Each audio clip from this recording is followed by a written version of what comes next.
Dilshod aka, hozir Amerikaga yo'lga chiqdinglar mana, to'g'rimi? Qanchada qanday yetib olasizlar aka?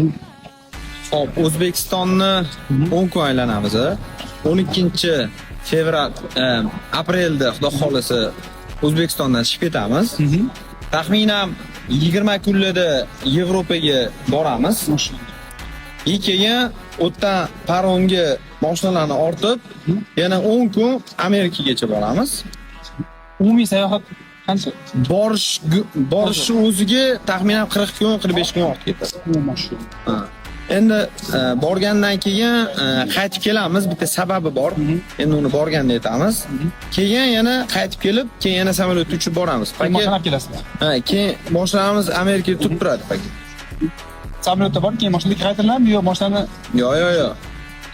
Endi ko'ramiz yo. Agar charchab qoladigan bo'lsa, endi 3 oydan ham 4 oyda keladi. Mashina ortib olsangiz. Agar bolalar charchashmasa, qaytib kelishadi. 13,000 kilometr. 13,000 kilometr. Maşallah. Alloh kuch-quvvat bersin aka, duodamiz aka. Yaxshi ko'ringlar, borib yaping. Karnivalda Amerikaga sayohat.